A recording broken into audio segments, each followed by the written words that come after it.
Hello and welcome to the Hole in My Heart podcast. This is episode 265, Outgrowing Porn? Outgrowing porn, question mark. Hi, my name is Lori Krieg, and this is the Hole in My Heart podcast, where we talk about how the gospel is good news for everyone, every day. We're coming at you from the lovely WCSG radio studio in Grand Rapids, Michigan, where it is finally spring/almost summer. And I'm alongside my husband and favorite licensed therapist in the whole wide world, Matt Krieg. Hi, Matt. Hi. How are you? I'm doing pretty good. How are you? I'm doing great. I'm saying that sentence and I mean it. One of the reasons that I'm doing so great is we are concluding today our fall of 25, spring of 26 series focused on becoming healthy disciples who make healthy disciples. And we're finishing it out talking with our friend of the podcast. We've talked with him before. We'll link it in the show notes when we talked with our friend Drew Boa, his new book called Outgrow Porn. Outgrow porn. What does that mean? Why not overcome it? Why not battle it to death? I'm already showing my bias, but I cannot wait for you to hear what he has to say. It's going to be really practical. But Matt, who is he? Yes, Drew Boa is the author of Outgrow Porn and founder of Husband Material, a ministry helping men find freedom from pornography through healing, not just behavior change. He has written several books and resources focused on recovery, including Redeemed Sexuality, Healthy Sexuality, and his latest Outgrow Porn, all aimed at helping people pursue lasting freedom through understanding their stories, not just stopping behaviors. Well, with that, let's officially welcome Drew Boa back to the podcast. Welcome, Drew. Hey, Lori. Hey, Matt. We're so glad to have you. It's been a few years. Been a minute. It feels like 100 out years and one. 101 years. And Dalmatians. But COVID just like vortexed all of us. But we're super excited to talk about your new book, Outgrow Porn. I just was looking back at all the people who endorsed this baby. I'm like, oh, I know and love all of these people. It's so great. But we're going to ask you the question we haven't asked you in a few years. We'd love to hear an update. If part of the gospel is I'm more sinful and flawed in myself than I ever dared believe, yet at the very same time, I'm more loved and accepted in Jesus Christ than we ever dared hope. When was that gospel first good news for you, and how has it been lately? It was first and most fully good news for me when I was honest for the first time about the sexual fetish that was always the focus of my searches into pornography, and discovered that my deepest, darkest secrets did not disqualify me from being loved and accepted and held. Well, how old were you? I was in college. Yep. I was 18. I was lucky enough to get into a group where we could talk about these things for the first time. Wow. I actually think it took me a while before I got that vulnerable.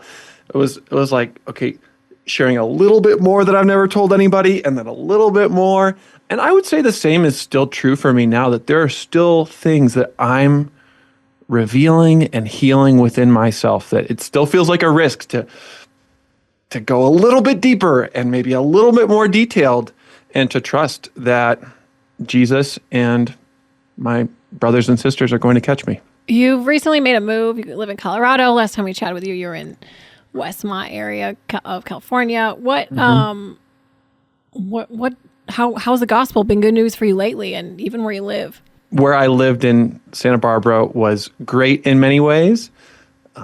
Especially the temperature is kind of 70 degrees all the time. And unfortunately, it's also that way spiritually. At least that's how I felt. It was kind of lukewarm. Here in Colorado Springs, I feel like I've found a spiritual home at our church, and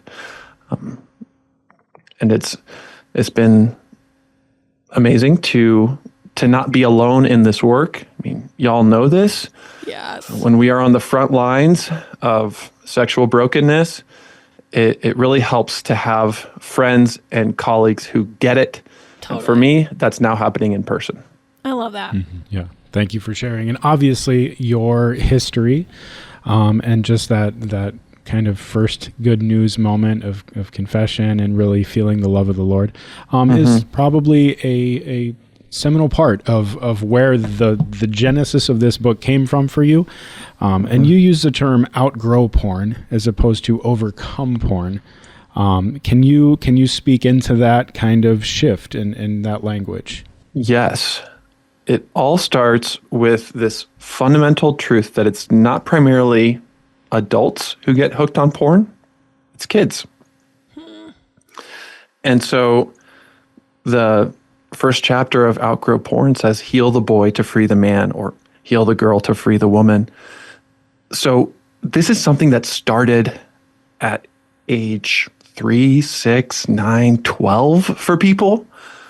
And so the word outgrow honors the developmental nature of this struggle. And it's something that so many of us will believe is completely my fault. I'm the one who chose this. I'm the one who wanted it. But the truth is, when you were still very young, for most of us who have an issue with pornography, porn searched for you. Porn chose you. Porn is this $100 billion industry that preys upon children as consumers, just like it preys upon children as performers. And so porn exploited us from a young age, and it helped us survive. So now this paradigm of outgrowing means I'm now resuming sexual development from wherever I got stuck, and I'm becoming mature, and I simply don't need it anymore. I'm not fighting a constant battle against it. This overcome language is often militaristic, and while there is a battle, it's not a battle against our sexuality. It's a battle for our sexuality. So this language of outgrowing is saying, it's not about fighting a constant battle against myself. It's about becoming sexually, spiritually, and emotionally mature. Can you just unpack that a little bit right there, where you're saying start growing from where you got caught off? Someone who's hearing that is like, wait a minute. Okay, I just stopped yesterday. What are you saying? Can you put some language to that? A few extremely predictable factors contribute to why porn might be a problem in someone's life. One is a total lack of sex education. I know how passionate you are about that, right? Yeah. So in that gap, porn often becomes the source of curiosity and the educator. So lack of sex education, related to that is shame, in silence, in secrecy. And that really fuels the fire of addiction. Yeah. So those are some of the developmental factors. And then, another one is isolation. Shame naturally drives hiding and disconnection, and then feeling alone. And you can see how this would really halt healthy sexual development. Yeah. So if you go ahead. Yeah. What does it mean to get unstuck? Well, you have to get really good education and information, not purity culture, but so many of the resources and people who are available now just weren't around when I was a kid. And so learn, grow, take advantage of the wealth of wisdom that's out there now.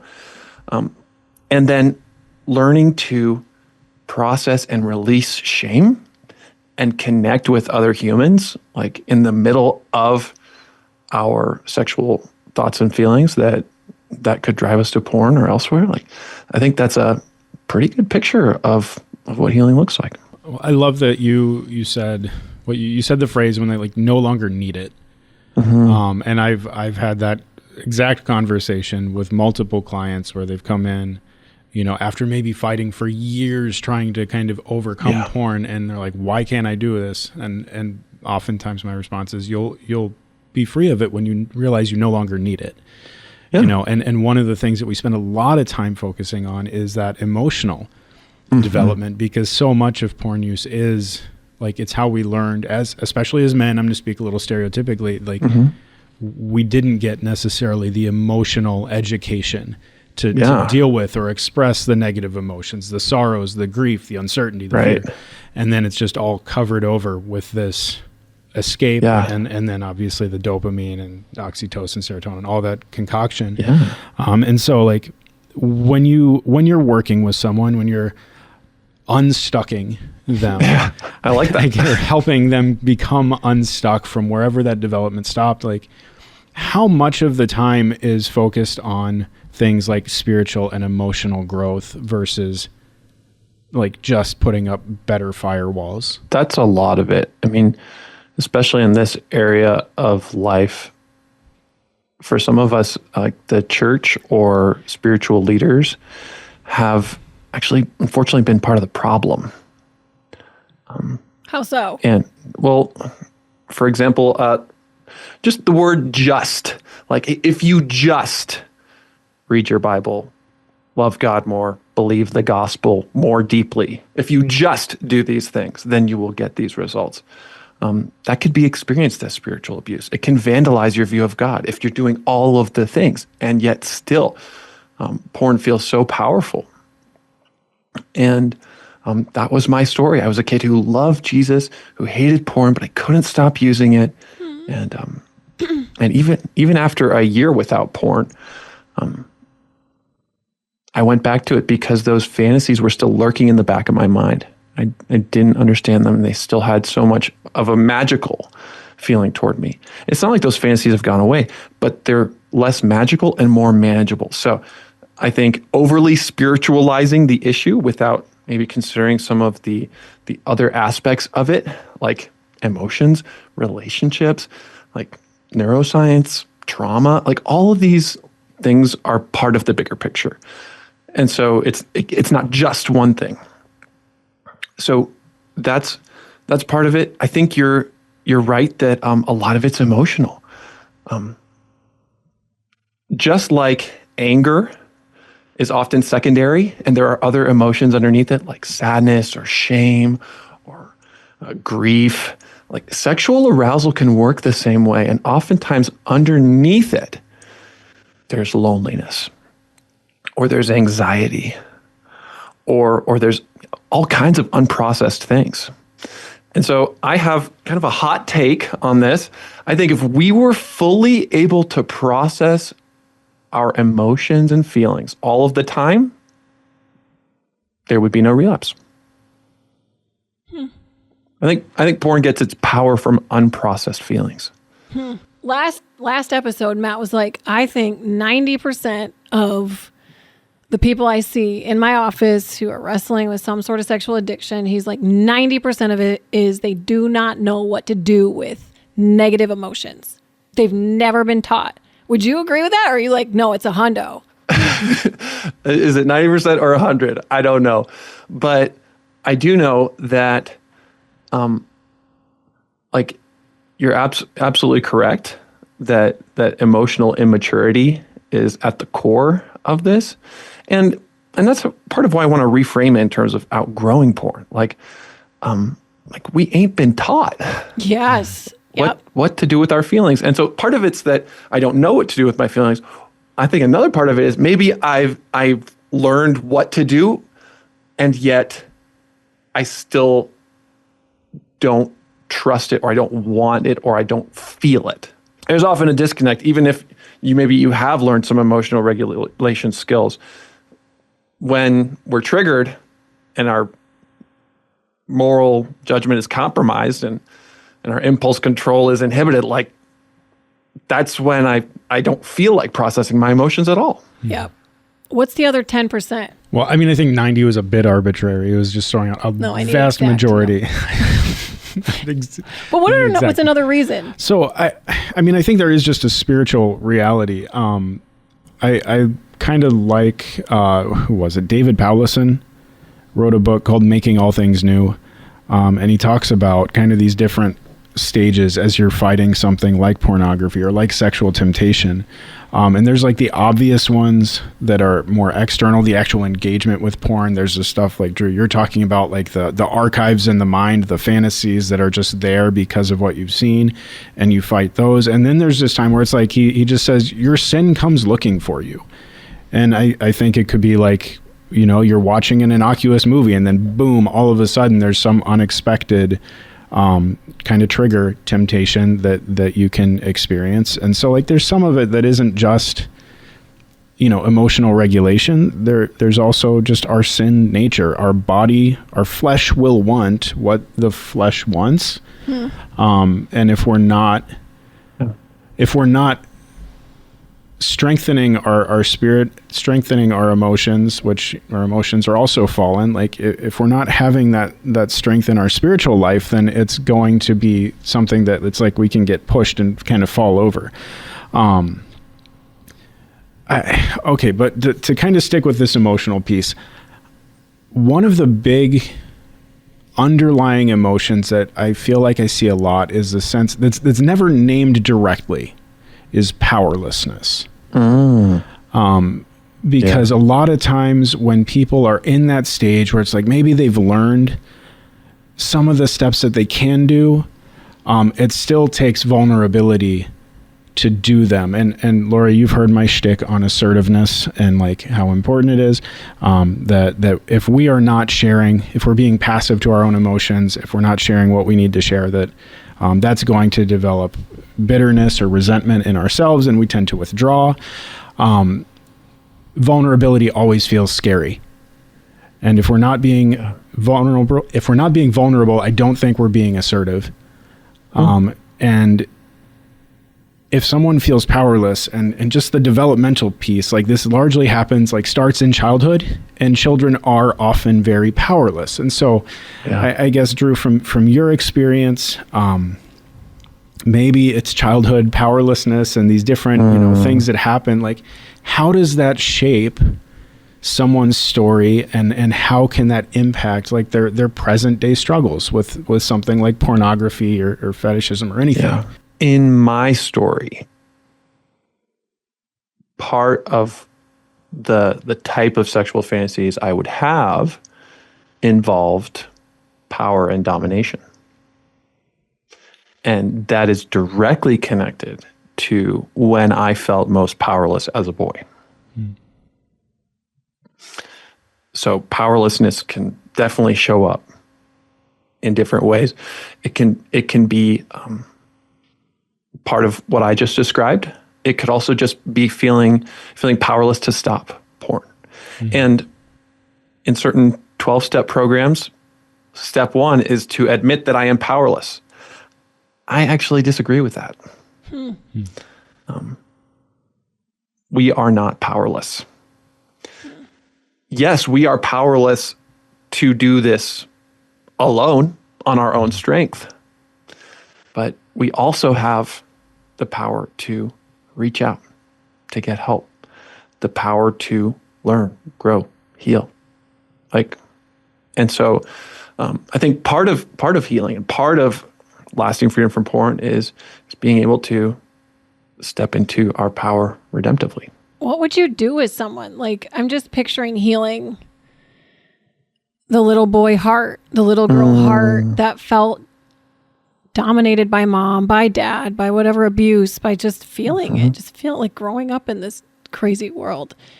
So they've turned there. Like, how do you stop the cycle of, okay, I feel this, then I go auto here. How do you help freeze frame the inner child and show them there's power to be found in Jesus, and taking the 1/4 step forward? There are multiple ways. It's not like there's one right way or there's one formula for how to do that. In the book Outgrow Porn, I talk about 4 streams that can apply to this. And it kind of relates to what y'all talk about in Impossible Marriage, of like getting your streams filled up from God. Yeah. So with the places where we have felt powerless, especially in childhood. If my inner child is feeling powerless, one avenue toward healing might be inviting Jesus into that place. Another avenue might be going to my inner child as my adult self and being the powerful adult that I needed back then. Yeah. And we even have this healing triangle where it's my adult self and Jesus with my inner child. That's a powerful picture. Oh, yeah. Also, like, we do this a lot at our retreats, having other men enter that space with us. Yes. Or other women. Yep. I'm not alone anymore. And then I think there's also redemption in purposefully, like, helping someone else who feels powerless, not because I need them to make me feel good about myself, but because I am now like undoing that old story. Mm-hmm. And so I'm not just being the adult that I needed, but maybe that could lead me towards others as well and overflowing. So helpful. When you think of that powerlessness, that whatever emotion that is kind of the driving force to going toward pornography, what is it that if porn was this like personified, almost screw tape, whispering into your ear type of thing, what is porn offering someone? I like to say, what is it promising? And I got this from Michael John Cusick. Porn promises something that it cannot deliver. Mm-hmm. It delivers a sexualized, symbolic version of what we truly desire. And usually, what it's promising to deliver is some kind of attachment need. To be seen, soothed, safe and secure, to be cherished, delighted in, treasured, desired, and to be supported. Like, there are sexualized versions of this in porn that are often symbolized by very particular people, scenarios. Could be men, women, children, a group, one-on-one. We talked about power over. There could also be power under. Any kind of fetish or specific trigger, body type. Like, all these things are not truly what we want. They're symbolizing something. And Jay Stringer's work unpacks this really well in the book Unwanted. I think my book does a good job too. But it's not about the sex. It's not about the porn. It's about unmet needs. I'm hearing someone who's listening and they're like covering their ears and like rocking back and forth listening to you talk, because this is the wife who's had betrayal trauma. This is the girlfriend. This is the boyfriend. This is the husband. This is the parents who are like, stop with all this heart talk. Stop unpacking this. This is sin. It's evil. It promotes sex slavery, et cetera, et cetera, et cetera. That was totally me. 100% me. I had my own sexual brokenness, but I was like, mine's at least with real people, losers, like truly very, very judgmental. And then Matt came forward that gave me more empathy, but I just want to pause and look at them. What would you say to them? Well, especially to spouses. There is absolutely nothing you have done or not done that is making this your fault. A lot of Christian leaders, unfortunately, in the past have viewed spouses and partners as co-addicts, as kind of like, what's your part in this? I know.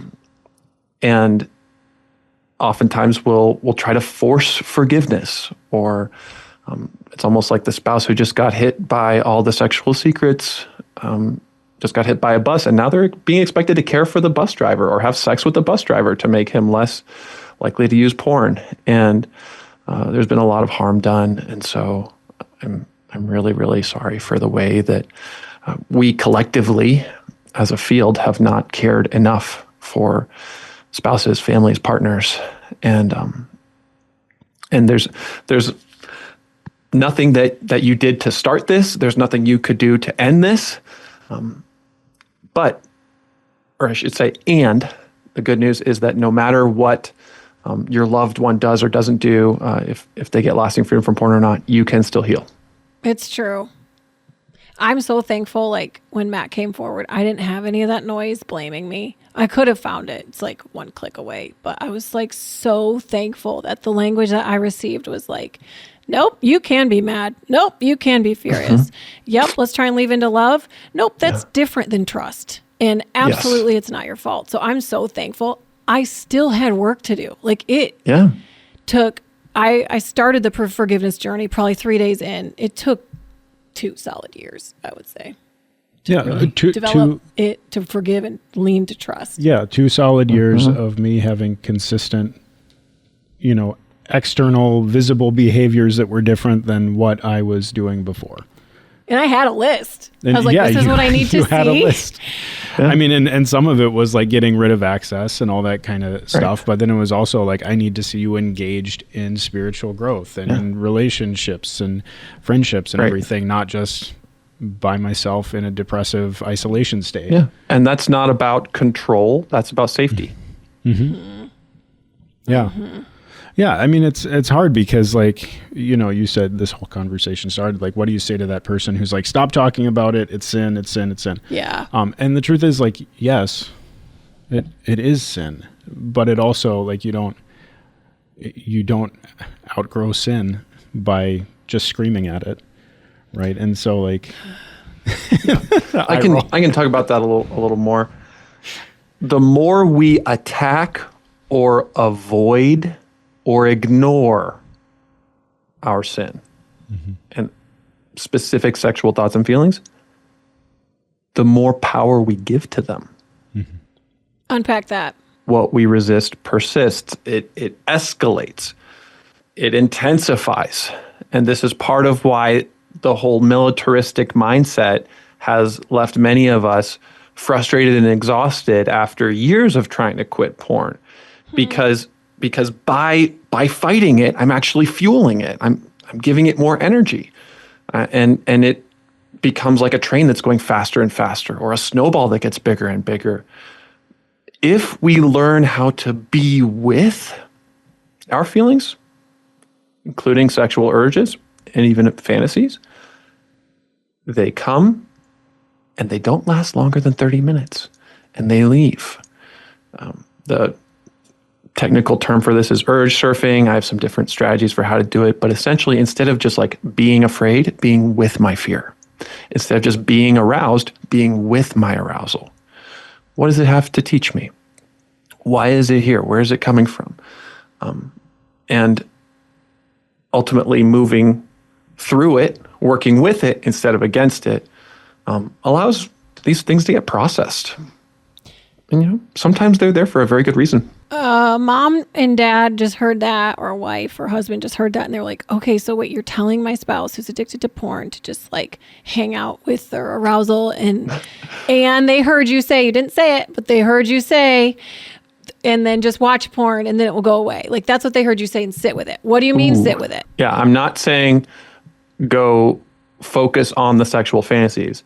I'm saying focus on the part of you that has that sexual fantasy and learn to process it. And you probably are not going to be able to do that safely on your own, especially not at first.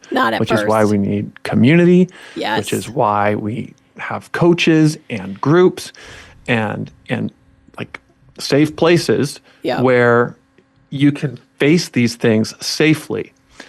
Yes, there is risk involved, for sure. And hopefully you can find safe places to take redemptive risks. That's so good. And I know early on in your healing journey, I was a safe place for you, which I'm not saying that your spouse has to be your accountability partner. I was like, I'm not holding your burden, but I was a safe place. And Matt was not being like, I have the sexual urge. It's you. You have to fix me. It was, I'm struggling. Can you ask me some heart questions? And that was what we did. And that was, I don't know, it was actually really, I was fine with it. I'm like, I don't feel the burden. It's not my responsibility. It's between you and the Lord and your community. And I'm a part of that community. But it was, can you ask me some heart questions? Because I'm in the midst of this moment. Yeah. It was super helpful. And it's been helpful back and forth with each of our struggles. For example, using some of the things I said earlier. Yes. Let's say I have a passing thought that goes back to a type of porn or sexual fantasy which involved power and domination that I was talking about. Yeah. That's interesting. I wonder where that's coming from. The response I'm recommending of facing it is saying, like, I wonder where I've been feeling powerless lately. Yep. Like, what is going on in my heart, in my story, in my life right now? When have I felt this way before, especially when I was younger? And I might need some other people to talk to on the phone or on a video call or in a group to help me work through that. That is very different than, going to the website or just letting that fantasy unfold. Or even being like, don't do it, don't do it, don't do it. Right. I mean, my brain. The movie Mouse Hunt from like the late 90s, maybe, I don't know. The two brothers inherit this house and there's a mouse in it, and then this mouse becomes the sole focus of their life and they utterly destroy the house trying to get the mouse. It's like, don't do that. Like, recognize, there's a mouse here in my house, but I don't have to completely obliterate the whole structure in order to find the mouse. Like, so sorry, that's where my brain just went. That was a great analogy. This is perfect because the appendix of my book is called The Monster and the Mouse. Whoa. And it's literally about a mouse in a house. Mm-hmm. And the mouse is the little boy within me or the little girl. Oh. And so instead of trying to kill the mouse, coming close to the mouse, maybe even holding the mouse in your hands, and being with the mouse. Mm-hmm. Because underneath all the destruction caused by the monster or what we think of as the monster, there's usually a mouse that needs love within us. Mm-hmm. A small part, a young part, a vulnerable part. And a huge part of outgrowing porn is learning to listen to and love and lead our younger selves. Can you say a word to people who are listening who experience same-sex attractions? And we always get a special category. We always get a special little club because it's like, okay, you actually get to follow all your fantasies. And actually, that's wonderful. There's one group that talk to us, or there's another group that's just like, when you said one of the streams is community, not a lot of friendly camaraderie and community for dudes who struggle with same-sex porn. We yell at them.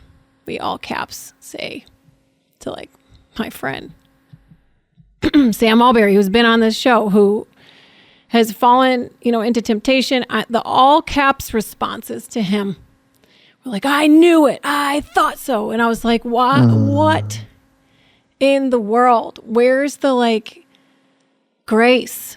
Yeah. And he's so repentant, and we kick repentant sinners. But if it was a repentant heterosexual 54% of the church dude porn struggler, we'd have all the grace. But when it comes to dudes who experience same-sex attractions, especially even more than women, there's I'm sure that's about fetishism, to be honest with you. But I think it's unfair. Can you talk to them, because they're listening and they're like, dude, the camaraderie ain't there. Most of my clients are sexually attracted to other men. And in the husband material community, one of the most healing parts about it is that it is not a silo where it's only same-sex attraction, and it's also not a place where if you experience that, you're like 1 in 10 or 2 in 10. It's more integrated. Like, it's a common ground. that we all experience unwanted sexual attraction, whether it's toward porn or a certain type of person, could be same sex, could be opposite sex. We all have a story behind our sexual arousal template, and we're working on relating to others and ourselves with curiosity and compassion, no matter what direction your temptation tends to go. And so I find that integration rather than like, all SSA or almost no SSA. That's so great. It's a place where people can experience like that I truly do belong. Thank you for providing that. And we're going to throw a link in the show notes for how you can find Drew and that community. If that's you, if you feel like, oh my word, there's a community that exists. It exists. And I'm so, so grateful for your work. As well as this book will be in the show notes. Matt, you had one more question. Yeah. Is there just a small step that you could give to people to just offer some hope if they're feeling stuck today? One small step you can take in this moment is to answer this question. How old were you when you first encountered pornography? And bring that little boy or that little girl to mind. Notice how you feel toward your younger self. And if you feel ashamed or angry or apathetic, that's normal, that's okay. See if you can set those feelings aside for a moment and see if you can access compassion and kindness. If you have a view of God that is loving and gentle, maybe imagine, how does God feel toward this little boy or girl? If you're a parent or you know kids, like imagine this is your own son or daughter. How would you respond? And just offer that grace and love to that part of yourself. That's a great first step. It's Drew Boa. The book is Outgrow Porn. Everybody go get it. His dude's rock star. So grateful for you. Lord. Thank you so much for your community that you're building. Thank you for how you're advancing the kingdom of God, where God has called you. Thank you for not being scared to step in here and look at your own story as well as walk with others. Mm-hmm. We appreciate you. Bless you, brother. Yeah. Thanks, Lori. Thanks, Matt. All right, well, we said goodbye to Drew, who wrote Outgrow Porn. Find lasting freedom without fighting an exhausting battle. Again, it will be in the show notes. He does have an appendix here for those who are experiencing, it's called betrayal trauma. So if you're the spouse of someone who's addicted to porn, there's an appendix for us as well as all the pathways that he was talking about here today. It is awesome. Okay, the thought that I have right now is, Matt, what are you going to take away from this convo? I mean, I think it just reinforces the idea that, hey, this is about regulation and like of our own emotions, of our own like ability to connect in real ways with real people and with the Lord. It's not just about turning off the screen. And so like, I don't know, even as he was doing his last little visualization kind of exercise of when was your first exposure, I was like thinking about my own and realizing just some things that came up in me as far as like, I don't know that the exposure would have been all that different in itself, but the follow-up question that I got in that garage where I saw my the first calendar was, hey, do you want that? And it instilled in me this idea that I can have that object that I was attracted to. And so that's kind of the first time that's come up in my mind. And so I'm just going to process that. I was wondering what you were thinking. I was like, oh. Yeah. Do you have compassion for that little boy? Yeah, I do. At this point? At this point I do. Did you always? Oh, no, I hated him. For a long time. I hated myself. So, but yeah, no, at this point I have compassion for him, for my little 11-year-old self. When did that pivot? Within the past 10 years after my confession and repentance. I love that.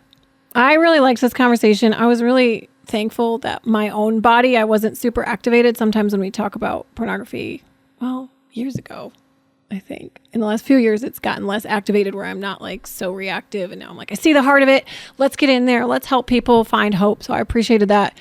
And then I cannot underscore how much I admire and appreciate Drew and others in this field who are willing to do the hard heart work, who are willing to not just throw up a porn blocker and to do the hard heart work. So I don't know. I walked away just so grateful for Drew and grateful for people like yourself, Matt, and others who are leaning into this conversation holistically.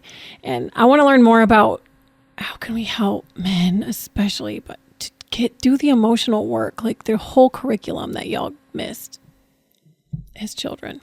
I feel sad about that. The emotional curriculum. Okay, what'd you guys think? Feel free to hit us up at podcast@loricreek.com to let us know your thoughts. We want to hear it. And you can also follow me on Instagram. You're welcome to ask questions, DM me there, and I'm sure we will link to Drew. You can follow him there as well. But we are going to wrap it up. Thanks so much for a great season. This is the last of the spring and fall season where we've been committed to making healthy disciples who make healthy disciples. This fall, we're going to be talking about community. That's my sense right now is how can we be a faithful community to each other? I hate that word at this minute. So I'm looking forward to learning more about what it means to build community. How do we do that without, being dysfunctional, fighty poops? Anyway, let's talk about that. Let's talk about that this fall. You got to come back. But thanks so much to Steve. Thanks to Bethany. Thanks to WCSG for hosting us. And thanks for listening and watching. We'll see you next time.